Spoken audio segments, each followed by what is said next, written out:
Hello and welcome to our special post-election edition of our hours, our kind of your hours. It's actually going to be a half hour today. But what we want to do and what I wanted to do today was give you a sense of what to do. 1 week ago, we had an election, in case you didn't know, and that election changed everything. This is not going to be normal with regard to our office hours. It's not going to be normal from now on.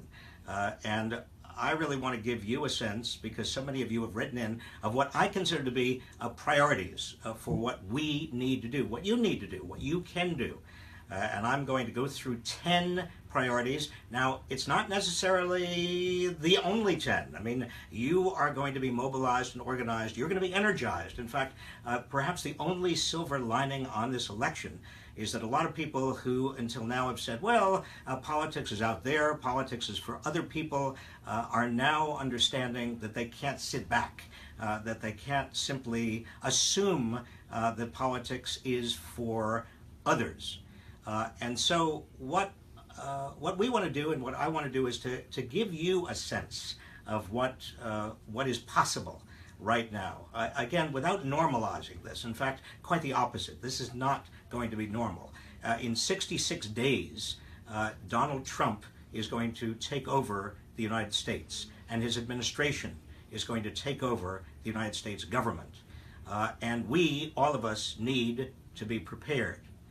So let me just go through some of my suggestions, humbly, and then I'll take your questions. One, very critically important, is to protect people from harassment and from hate.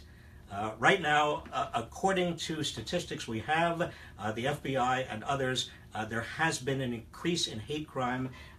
You need to be vigilant in your communities, in your organizations, in your businesses, in your universities. You need to work with others to make sure that populations that might be harassed or otherwise made vulnerable or bullied are not. And that is our first responsibility, to celebrate diversity and to understand the importance of making sure that people are safe, that they feel safe, that our communities are safe.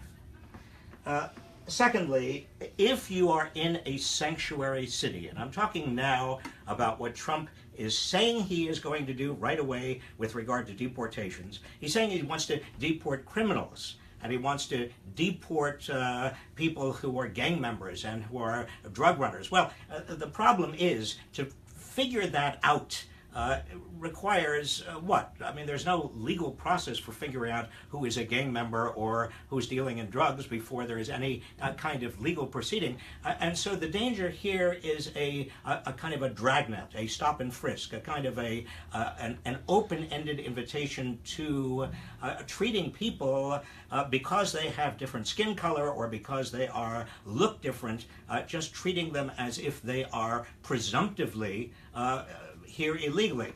And so what we need to do, if you are in a sanctuary city, and I mean that if you are in a major city, or even if you're in a small city that has already declared itself a sanctuary city, you need to work with city officials to make sure that your city is not.